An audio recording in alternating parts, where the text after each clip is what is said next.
이 동화 작가 안데르센 아시지요? 이 안데르센이요, 예전에 어린 시절에 넉넉하지는 못했답니다.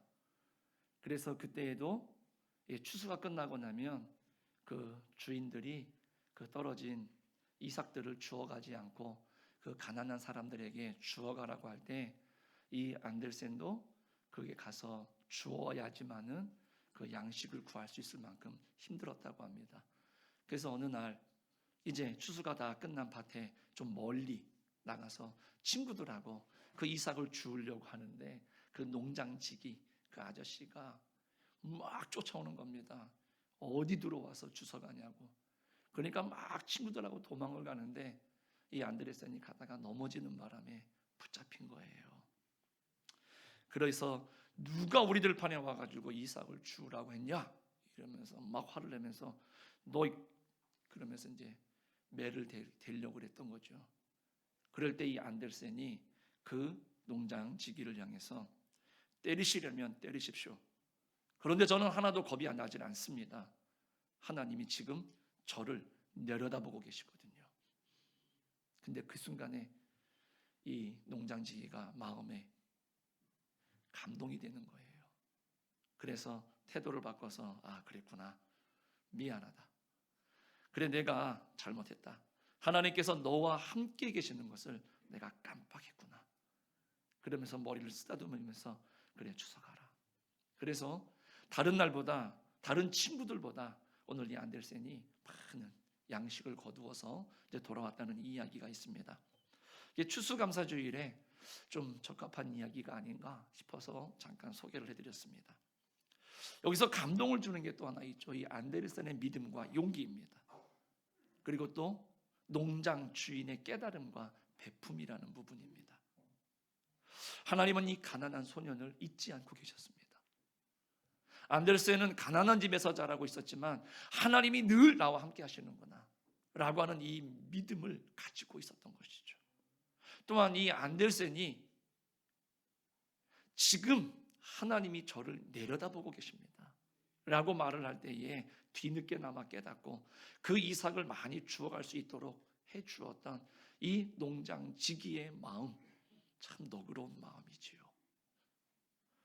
오늘 우리들도 이제 한 해의 끝자락에 접어들면서 추수감사주의를 맞이했습니다. 아마 여러분들의 삶 속에 저 역시도 그렇겠지만은 참 많은 우여곡절들이 있으셨을 겁니다.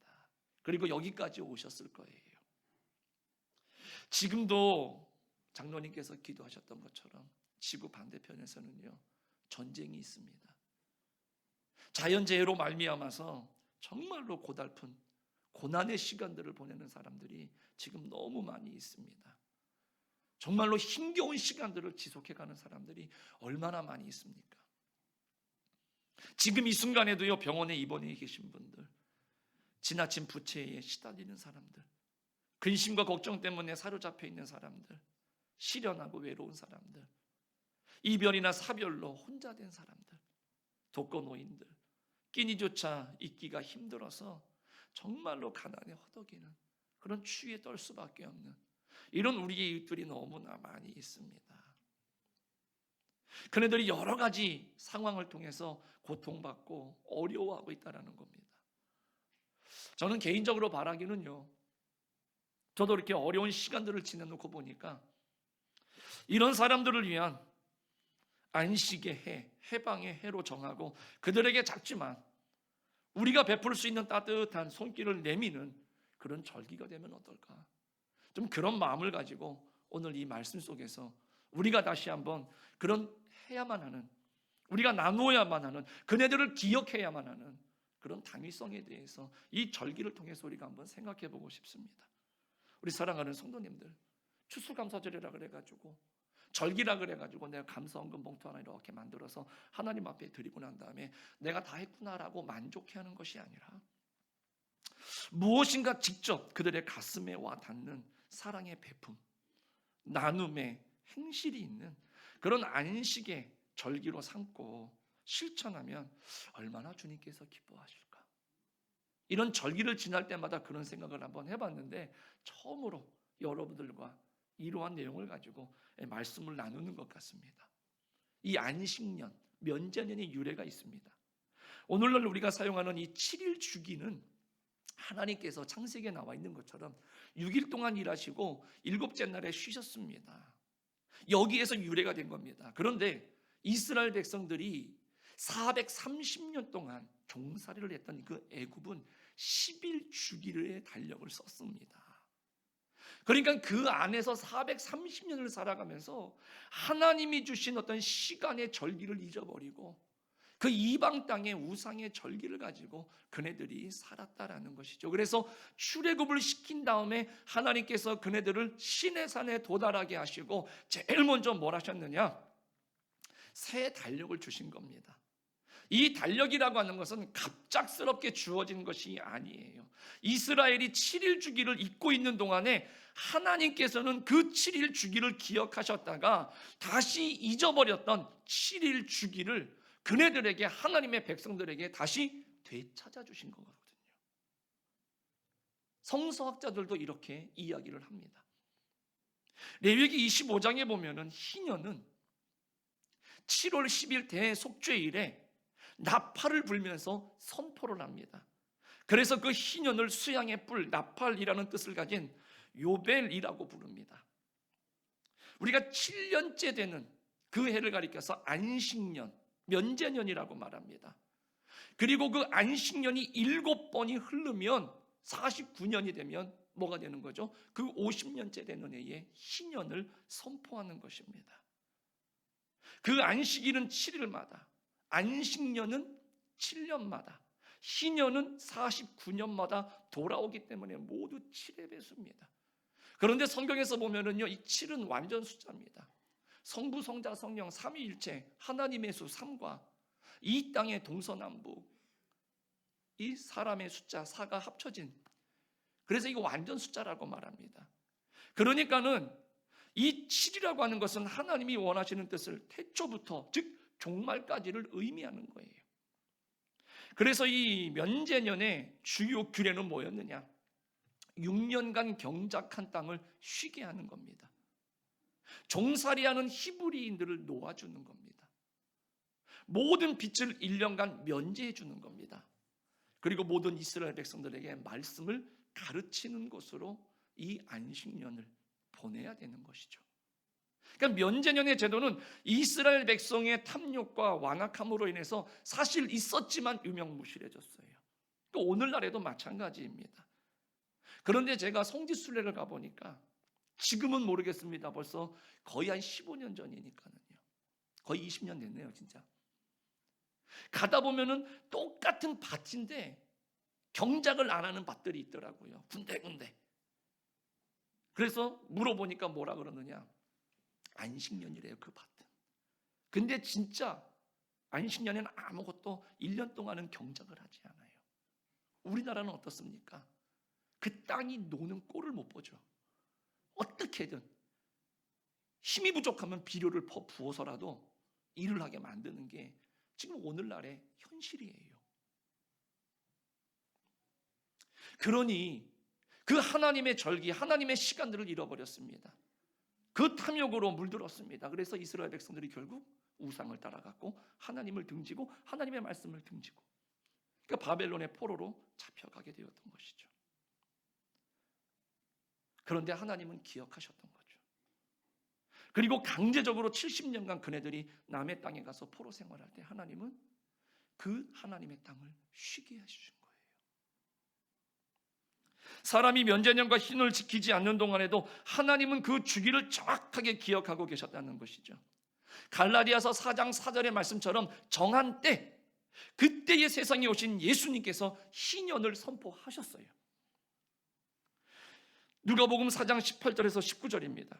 주의 성령이 내게 임하셨으니 이는 가난한 자에게 복음을 전하게 하시려고 내게 기름을 부으시고 나를 보내사 포로된 자에게 자유를, 눈먼 자에게 다시 보게 함을 전파하며 눌린 자를 자유롭게 하고 주의 은혜의 해를 전파하게 하려 하심이라. 예수님께서 나사렛 회당에 들어가셔서 이 이사야의 희년에 대한 예언이 오늘 응하였다, 응답이 되었다라고 선포했을 때에 이스라엘 백성들은 그 은혜로운 말씀을 기이하게 여겼다라고 4장 20절, 21절 그 누가복음에 보면은 기록을 하고 있습니다. 그들은 정작 예수님이 의도하셨던 안식년, 그리고 그 희년의 그 주인이 바로 누구냐? 예수님이다 라고 하는 것을 깨닫게 하시려고 했는데 그것을 깨닫지 못하고 오히려 분이 가득해서 예수님을 밀쳐서 떨어뜨려 죽이려고 합니다. 이제 우리는 진정한 면제년의 성경적인 의미를 알아야 됩니다. 그리고 그날을 추수감사절로 오늘 우리들이 지킬 수 있기를 간절히 부탁을 드립니다. 그래서 병원에 있는 분들 위로해주고 갇히신 분들 찾아가서 위로해 주시고, 마음의 문제를 안고 있는 분들에게 가서 마음을 풀어주고, 근심 걱정에 사로잡혀 있는 사람에게 복음을 전해주고, 혼자 사는 사람이나 독거노인이나 끼니조차 잊기 어려운 가난한 사람에게 우리가 먼저 다가서주고 나누어 줄 수 있는 그런 실제적인 도움을 통해서 우리들이 이 절기에 하나님께서 우리에게 향하신 그 사랑을 실천하는 것은 어떨까? 이제 그런 생각을 한번 해봅니다. 오늘 본문에 보니까 추수감사절은 결국 뭐냐? 하나님의 말씀을 가르치고 말씀을 깨닫는 시간들입니다. 모세가 율법을 써서 여호와의 언약궤를 메는 레위 자손 제사장들과 이스라엘 모든 장로들에게 주었습니다. 그리고 그들에게 명령하지요. 오늘 10절 11절 말씀에 그렇습니다. 매 7년 끝해 곧 면제년의 초막절에 온 이스라엘이 내 하나님 여호와 앞 그가 택하신 곳에 모일 때에 이 율법을 낭독하여 온 이스라엘에게 듣게 할지니. 절기를 지킨다라고 하는 것이요, 이게 하나님의 명령이고 하나님을 경외하는 태도입니다. 그리고 믿음을 후손에게 제대로 전수해주는 최선의 방법입니다. 여러분들, 우리가 설날 지키고 추석 지킵니다. 그 절기를 지킴으로 말미암아서 힘들고 고달프지만 어떻습니까? 자녀들은 기억을 합니다. 그리고 그날이 되면 부모를 찾아봐야 된다는 것을 압니다. 그날이 되어지면 감사를 해야 되고 가족이 모여야 된다는 것을 아는 것이죠. 마찬가지로 이 절기를 통해서 우리들은 그러한 신앙의 교육들이 이루어져야만 된다는 것이죠. 절기를 성실히 지켜서 하나님께서 역사하셨다는 그 사역과 그 은혜를 기억하는 것은 그 신앙과 그 민족성을 지키는 가장 적절한 방법입니다. 이스라엘은요, 그 가족 70명이 애굽에 들어갔다가 출애굽할 때에는 200만 명이나 되어가는 이런 굉장한 대민족이 돼서 해방되어 나옵니다. 하나님께서 시내산에서 모세에게 7가지의 절기를 정해주셨어요.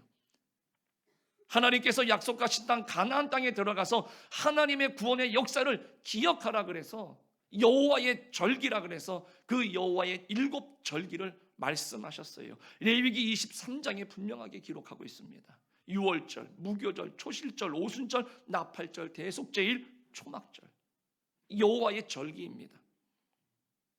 이것을 무려 5번이나 반복을 하고 있습니다. 지금도 이스라엘 백성들은요, 이 절기를 굉장히 철저하게 지킵니다. 식사를 하면서 그 말씀을 통해서 우리의 민족에 대해서, 우리의 역사에 대해서, 하나님이 어떻게 도우셨는지에 대해서 그네들은요 반복적으로 그 절기 교육을 통해서 항상 신앙교육과 역사교육을 받는 것을 볼 수가 있습니다. 그래서 지금 전쟁 중에 있지만은요, 그네들이 그렇게 하나로 뭉치고 전쟁이 나니까는요 모든 것을 포기하고 이스라엘로 들어가려고 하는 그 젊은이들을 바라보십시오. 그게 한순간에 이루어진 게 아닙니다. 내 나라, 내 자리를 내가 지켜야 되고 내 가족을 지켜야 된다라고 하는 것은 그냥 이루어진 것이 아니라 이런 절기를 통해서 그네들은 뼛속 깊이 부모들로부터 전수받은 거예요. 이성이 아니라 그 순간에 우리들의 마음속에, 그네들의 마음속에 있었던 그 절기의 신앙과 교육이 그네들을 움직이도록 만드는 거죠. 오늘날 우리도 교회력에 따라서 각종 절기를 지키고 있지 않습니까? 물론 유대인과 똑같이 절기를 지키지는 않지만은 우리 교회에서는 교회의 전통이나 규례를 따라서 지키는 절기가 있습니다. 우리 사랑하는 성도님들, 그 절기를 무시하지 마십시오. 오늘날에 무슨 그런 절기를 지킵니까 말하지만은요, 아니요. 결국 어떤 그런 과거로 돌아가자는 이야기는 아닙니다. 하지만 교회에서 이 절기가 사라진다고 생각해 보십시오. 이 교회의 거룩한 전통은 소멸되고 성도들의 믿음도 흐지부지 되고 말 겁니다. 우리들의 신앙의 모든 시간들 속에 어떻습니까? 우리 부모님들이, 우리 신앙의 선배들이 지켰던 그런 신앙의 모습들, 신앙의 전통들, 신앙의 절기를 통해서 우리는 알아요. 그리고 우리는 어떻게 복을 받았는지, 우리가 어떻게 해야 되는지를 너무나 잘 알고 있지 않습니까? 어떤 분들은 현대교회에서 왜 이런 절기를 지켜야 되냐 반박하시는 분들도 있습니다. 그러나 그런 불평은 어떤 교회의 주체성이나 신앙의 규범을 무시하는 겁니다. 교회의 전통을 따르는 것도 믿음인 줄로 믿습니다. 이 성경에 기록된 절기들은 하나님께서 역사하신 그 역사의 사인, 역사의 증거라는 겁니다. 역사 속에 살아계시는 하나님의 경외의 뼈대예요. 그러니까 주님께서 십자가 구속의 사역을 마치신 후에 지키는 이 주일, 구약의 모든 절기의 집약체입니다. 주일은 모든 절기의 의미가 담겨 있는 날입니다. 하나님을 경외하는 방법은 하나님의 절기를 지키는 거죠. 우리가 부모에게 효도하는 게 무엇입니까? 부모님을 기억하는 겁니다. 하나님은 절기를 지키면서 하나님을 경외하는 자들을 축복하시는 줄로 믿습니다. 교회에서 정한 절기를 잘 지키시고, 이것은 신앙을 지키고 그 신앙을 내 자손들에게 전수해주는 가장 최선의 길입니다. 지금도 유대인들은요, 이 신앙의 전통과 교육을 철저하게 지킵니다. 그런데 재밌는 것은요, 그네들은요 무려 90%가 넘는 사람들이 하나님을 믿지는 않습니다. 그런데 이 절기와 전통을 기가 막히게 지킵니다. 그런데 그 유대인들이, 그 자손들이 잘 되는 것을 보십시오. 그렇게 생각한다라고 한다면 복음을 가진 우리들이 오늘 하나님의 말씀을 지켜 행하고 그 하나님의 절기와 그 하나님의 전통을, 신앙의 전통을 우리 자녀들에게 물려줄 수 있다라고 한다면, 우리의 자녀들은 우리가 염려하지 않아도 하나님께서 베풀어 주시는 놀라운 축복과 은혜로 그들이 잘 될 줄로 믿습니다. 그런데 오늘 본문의 마지막에 보니까 절기의 생명은 역시 말씀을 읽고 배워 지키는 거예요. 11절 12절을 다시 한번 읽어드릴게요. 온 이스라엘이 내 하나님 여호와 앞 그 택하신 곳에 모일 때에 이 율법을 낭독하여 온 이스라엘로 듣게 할지니 곧 백성의 남녀와 어린이와 내 성 안에 거류하는 타국인을 모으고 그들에게 듣고 배우고 내 하나님 여호와를 경외하며 이 율법의 모든 말씀을 지켜 행하게 하고, 이렇게 말씀합니다. 오늘날로 말하면 뭡니까? 말씀을 가르치라는 거예요. 이스라엘 백성들이 마라에 도착을 했을 때 목이 말라서 물을 먹으려고 하는데 물이 써서 마실 수가 없었죠. 백성들의 원성으로 모세가 하나님께 기도했더니 하나님께서 모세에게 이러한 답을 주셨죠. 출애굽기 15장 26절입니다. 이르시되 너희가 너희 하나님 나 여호와의 말을 들어 순종하고 내가 보기에 의를 행하며 내 계명에 귀를 기울이며 내 모든 규례를 지키면 내가 애굽 사람에게 내린 모든 질병 중 하나도 너희에게 내리지 아니하리니 나는 너희를 치료하는 여호와임이라. 쓴물을 달게 하는 이 기적이 어떻게 나타나느냐? 첫 번째, 하나님의 말씀을 듣고, 두 번째, 하나님의 말씀에 순종하고, 세 번째, 하나님의 계명에 귀를 기울이고, 네 번째, 하나님의 모든 규례를 지키는 거라고 오늘 성경은 이야기합니다. 우리 사랑하는 성도님을, 그러면 쓰디쓴 삶의 고통이 달게 되고 세상 사람이 당하는 모든 질병이 깨끗하게 치료된다는 그 말씀을 오늘 하나님께서 모세를 통해서 우리에게 들려주시는 겁니다. 하나님의 말씀과 교회의 규례와 절기는 치유의 효과가 있는 줄로 믿습니다. 청교도들이요, 메이플라워를 타고 미국에 도착을 했습니다. 아시는 것처럼 많은 고초를 겪고 많은 사람들이 죽었습니다. 고통을 당합니다. 나아질 기미가 보이질 않아요. 그래서 어떻게 합니까? 그네들이 하나님 앞에 우리가 금식하면서 기도하자. 하나님 이 상황을 좀 돌봐주십시오. 우리를 도와주십시오. 매달렸습니다. 그렇게 기도를 하고 금식을 한 것이 한두 번이 아니었습니다. 그런데 또다시 어느 정도가 되면 또 그러한 일이 계속 반복이 되는 겁니다. 그래서 다시 모여서 우리 기도하자고 금식을 선포하려고 하는데 그때 한 농부가 이렇게 제의를 했다고 합니다. 지금까지 우리는 금식 기도하면서 하나님께서 도와주시기를 간절히 기도했습니다. 그러나 비록 흉년이 들고 병으로 쓰러지는 어려움을 겪었지만 감사할 것이 있다고 생각합니다. 믿음과 정치적인 자유가 있고 광대한 대지가 있습니다. 금식 대신에 감사 기간을 정하고 하나님께 감사드리는 것이 어떻겠습니까? 그 농부의 말은요, 금식하기 위해서 모였던 많은 사람들에게 감동과 말을 주었습니다. 그래서 거기서는 다시 바꾸어서 감사 주간을 선포한 거죠. 그리고 하나님 앞에 감사했습니다. 이게 추수감사절의 유리 아닙니까? 기본 동기 아닙니까? 우리 사랑하는 대강교회 모든 성도님들, 2023년 이 추수감사주의를 어떻게 보내시겠습니까? 이 절기를 주님을 기다리면서 어떻게 보내시고 싶습니까? 가난하고 어려운 자들을 기억하시기를 바랍니다. 정말로 원치 않는 질병으로 인해서 병상에서 애쓰는 사람들, 그런 우리 형제자매들을 우리가 생각하시기를 바랍니다. 원치 않게 잘못을 해서 죄를 짓고 갇혀 있는 사람들이 있습니다. 그네들을 우리가 돌아볼 수 있기를 바랍니다. 지나친 부채에 시달리고 있는 우리들의 이웃과 그 마음의 고통을 우리가 한번 생각해 보시기 바랍니다. 근심과 걱정에 사로잡혀 있는 우리의 친구들을 생각하시고요, 정말로 시련에서 외로운 사람들, 이별로 사별로 혼자 된 그런 이웃들을 우리가 한번 생각해 보면 어떨까 합니다. 홀라 계신 그 노인들을 찾아가 보고요, 실직하고 끼니조차 있기가 힘든 그런 노숙자들을 향해서 우리가 따뜻한 후원이나 따뜻한 응원을 보내는 것은, 먹거리를 대접하는 것은 어떨까? 이런 생각을 한번 해봅니다. 우리가 눈을 바로 뜨고 우리가 보면 우리의 손길을 기다리는 사람들이 많습니다. 우리는 오늘 성경처럼요, 이 추수감사절을 면제년, 즉 안식년과 같은 행사로 우리가 지켜봄이 어떨까? 그래서 우리가 힘들고 어렵다고 말할 때 우리가 먼저 베풀고 나누면서 그런 감사의 정신들을, 또 하나님이 우리에게 주신 은혜들을 베푸는 것이 어떨까, 그렇게 생각을 해봅니다. 절기는 그냥 지나가는 연례 행사가 아닙니다. 하나님께서 공연히 절기를 제정하신 것이 아니죠. 하나님께서 뜻하신 바 선한 목적이 있으시기 때문에 우리에게 지키라고 말씀하시는 것인 줄로 믿습니다. 이번 금년 추수감사주일은 전에도 없었고 후에도 없을 전무후무한 그런 축복의 절기로 지키기 위해서 오늘 이 시간 이후로 우리가 마음과 정성을 다해서 지키고 나눌 수 있는 그런 축복의 절기, 그런 믿음의 성도들이 다 되시기를 주님의 이름으로 간절히 축복합니다.